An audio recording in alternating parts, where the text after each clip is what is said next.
What's up, you guys? We are going to be looking at the energy for September. Shout out to everybody who is new here or those who do not know me. I am Oracle Oya. I am a professional oracle.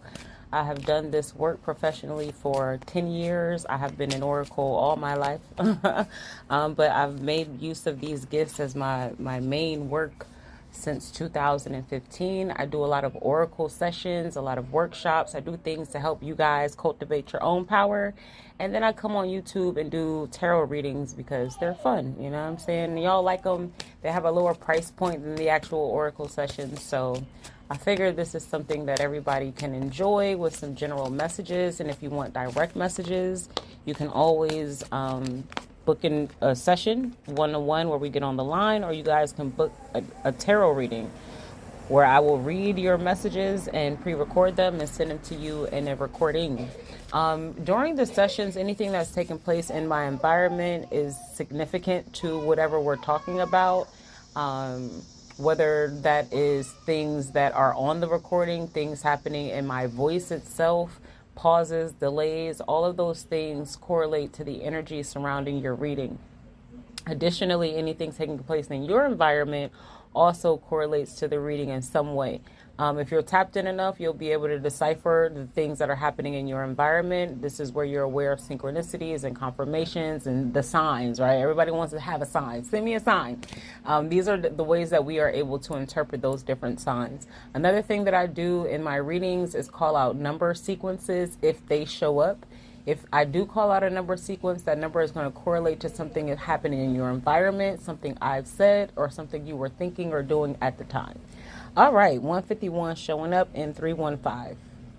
You are going to look those numbers up on a website called Joanne's Sacred Scribes. I am not affiliated with Joanne, but I love her website. I've been using it since 2010 or 11 when I confirmed it was actually accurate, and I've recommended everybody to go to her website ever since.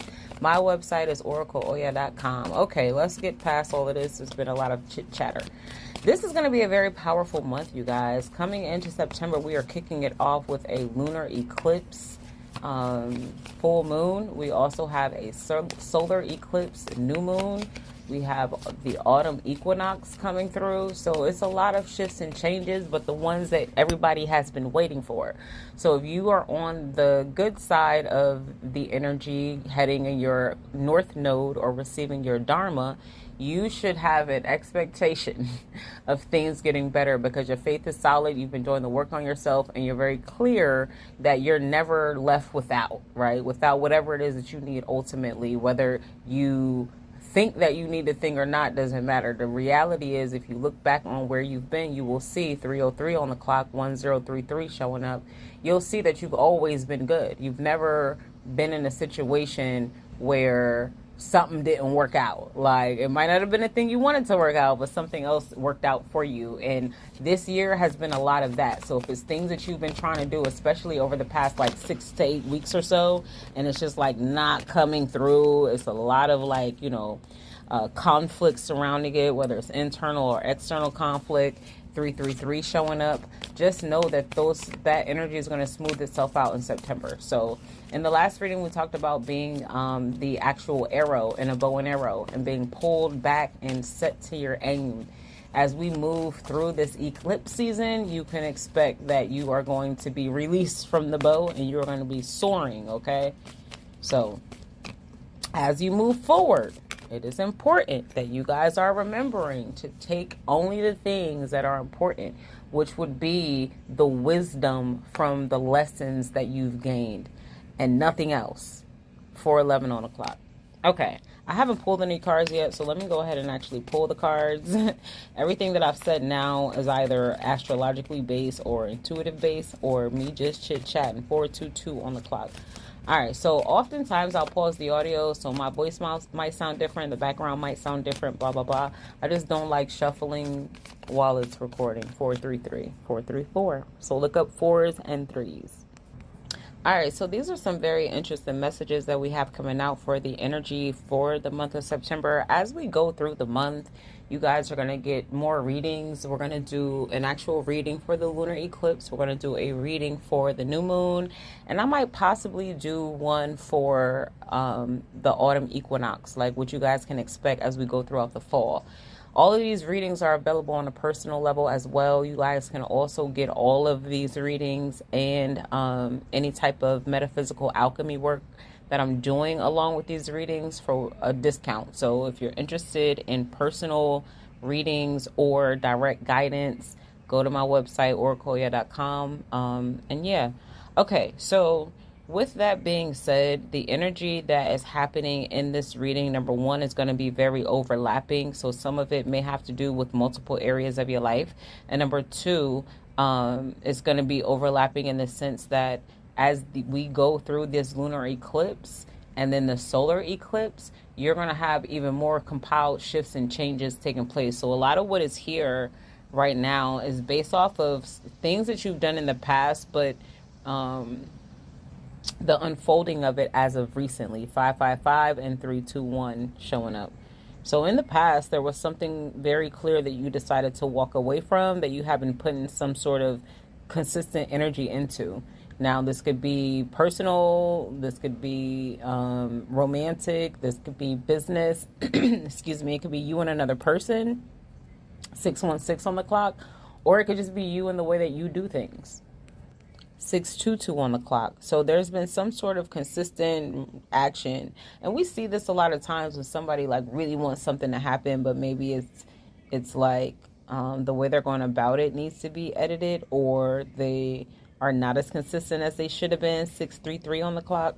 But we see some sort of adjusting period that has already or is about to take place with how you're executing things.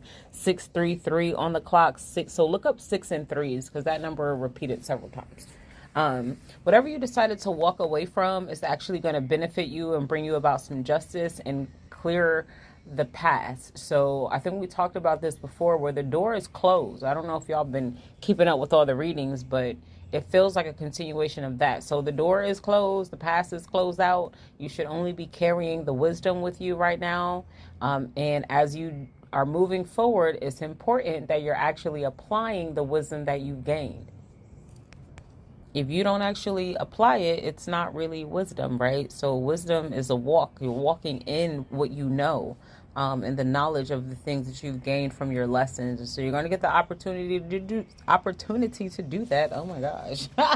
But be mindful of how you do it. Okay? When whatever you've been working towards starts to come together, everybody doesn't need to know about it. Even if they were with you shooting in a motherfucking gym, that don't mean that they were rooting for you. You feel what I'm saying? That don't mean y'all was on the same team. Like, it just doesn't. So be mindful of that and guard the things you're working toward, especially if it's something that you decided to do new. Whatever that new thing is, you need to be strategic and you need to be mindful. It's a lot of money showing up, like Pinnacle-based cards, so it gives the energy of work, career, something like that, something coming to an end. Again, this is a general reading, so I don't want to say a bunch of specifics because this could apply to different people in different ways. But if you're a person who is looking for work, you're going to actually be able to land something new. When you do that in this position, keep, again, your business to yourself. Don't overshare. That's really the energy. Even if this is like you're dating somebody, don't overshare. Share enough, but don't overshare. If you are launching something new at work, give them enough information, but you don't have to give them every single piece of your thought process and pattern on how you was able to come like, nah, somebody might steal your shit. So just guard yourself, guard your things, be mindful. That everybody doesn't want to see you win. And I think you already know that, but are you applying it? We're back at the conversation of being wise, right? So walking in that wisdom. If somebody was already being weird to you and shit, funny style, switch up on you. You just something about them wasn't right. Even if you guys are able to make amends, it doesn't necessarily mean that you need to be with them in the same way as you were before. So if you have a coworker that was acting weird and now they're trying to act cool, that don't mean you're supposed to just be cool with them. Nines and four. If you have family members who are acting weird and now all of a sudden everything is cool, that don't mean that everything is how it used to be. Like, you still need to be wise. You still need to walk with wisdom. That is very important. And you need to stay focused. There's going to be things that are going to unfold for you as you continue to journey forward. You're going on this trajectory, and you need to be in the best position to take advantage of these things. And so you can't allow yourself to be distracted. Excuse me. People aren't always going to like it either. But you don't need to be so available in September, because you should have other things to do. This isn't like I'm not available for everything and everybody because I think I'm better than that. No, I literally don't have time, because when I wake up, I have a ton of things to do. So much to do that before I go to bed, I haven't finished it because I've made time to rest and eat, and I'm going to bed at a decent hour, right? So you may very well find people wanting to pull at your energy. It's very important that you remember all of the things that you've learned, especially with dealing with other people, and how you're going to apply that knowledge so that it is lived wisdom as you move forward. This is the stuff that is going to be required for you to hold whatever new position you're going into. Again, I don't know why work keeps coming up, but this is kind of where we are. You are going to be seen as the authority, as the knowledgeable one. If you're looking for some sort of bonus or raise or something, it's going to go in your favor. If you're invited to go to something work related, definitely make yourself available, because it's going to help you get this level up, whatever that level up may be. If you run your own business, you can find yourself bossed up in that regard as well. When it comes to your home life and stability, you are being asked to reconsider the things that are most important to you when you're thinking about your economic structure. And this should have to do with the rules that you live by and the beliefs that you have on how things are and how things should be. And then they need to be projected into the long term. Like a slight example of this would be the idea of focusing on your whole family and getting enough money to take care of your mother, when in reality you need to be getting enough money so that your kids don't have to work to take care of their kids, right? And so restructuring just the way that you're seeing your long-term life future goals, and then the core values that you're operating from every day, as you move forward, especially over these next 2 decades. I know that I haven't mentioned it in a while, I don't think, but we are at the beginning of Pluto being in Aquarius, and it's been a quite interesting dance, but it's going to be there for the next 2 decades, and we're only at the very beginning. And so a lot of this is very long-term, generational, deep-rooted shifts and changes that have to do with not only how we interact with each other, but how we choose to show up for ourselves, what our spiritual bases and practices look like, what we're investing and giving and feeding into those who are our descendants, as well as those who are in the generations beneath us.